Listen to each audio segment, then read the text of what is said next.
Hi, my name is Mavis. I'm a human behavior specialist, and I'm just going to chat to you today about the psychology of leadership. There's an increased demand of psychology practitioners and talent management professionals who are skilled in working with a diverse array of global clients, while maintaining an internal culture that supports well-being and innovation. There's been an increase in the number of mental illnesses or mental health challenges in the workplace. So there is that demand on leaders to actually maintain wellness and well-being within the organization while being innovative to serve their global clients. The US Bureau of Standards recently reported that there will be a 53% growth rate in the world by 2022 of demand for applied psychology practitioners. Now, applied psychology addresses some of the current challenges that organizations are facing by giving tools and competences for managers or leaders in organizations to be able to address the challenges they're facing in terms of, the pressure, the volatility, and the amount of anxiety that organizations or even people in organizations are experiencing because of this pressure. So leaders who have been trained in psychology of leadership will be able to have tools that bring long-lasting change within the organization instead of just dealing with the symptoms and the aftermaths of the health, the aftermaths of psychological issues within the organization. It is very vital for practitioners in organizations to understand the psychological aspects and principles that affect business within the organization. Some of the leading challenges currently within the organization is that there is low engagement. So there is a high level of people who are disengaged within the organization.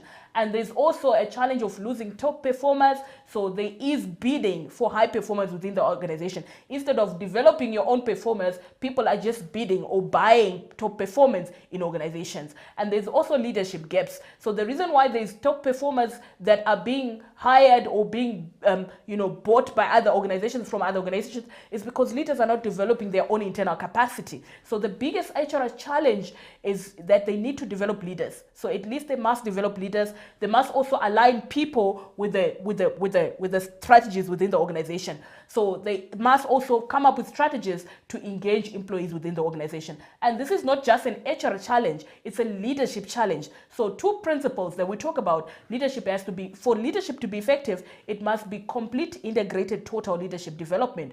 And then for organizations to succeed in the 21st century, they need to build leaders at every level of the organization. So leadership is no longer positional. It is competence, it is skill, it is ability to serve your clients from every part of your organization. So research shows that on average, most people use 20 to 25% of their total available talents and attributes or potential on a daily basis. So leadership has a challenge to be able to capitalize or maximize or be able to build that potential, but also be able to use more of that potential that people bring to the organization. So if we maximize potential, there's going to be increased profits, there's going to be a reduced problems, there's less stress, less mental health issues, less overtime, less turnover, and increased employee engagement. When people can use their full capacity, they are motivated. So the three things that we look at is how do we develop this how do we develop this potential? So we look at the attitudes. Okay, what is the mindset? What are the beliefs? What are the values that people bring with to work so that we can begin to align those individual values to the organizational values? We also look at the skill set. What is the action set that people have? What is the action set that people have in the organization? How do we actually develop the skills in a way that addresses all the key aspects of the psychology that drives human behavior on a daily basis? We also look at goal setting ability and knowledge. The interesting thing is that we're going to be moving away from the traditional performance appraisals. We're going to be looking at goal setting as a performance management tool, and most organizations are moving towards that. So what actually is going to happen is we begin to realize that emotions are pivotal or powerful. They affect the way we think, which is our cognition. So the cognition also affects your action sets and consequently your results. So organizations or leaders in organizations need to strategically be able to manage affect, which is emotion. They need to to strategically be able to use emotions to actually drive business performance, but they must also be able to use this as a resource. So emotions can be used as a resource in an organization, where they are an energy resource or they are actually an information resource. So the way people feel is important,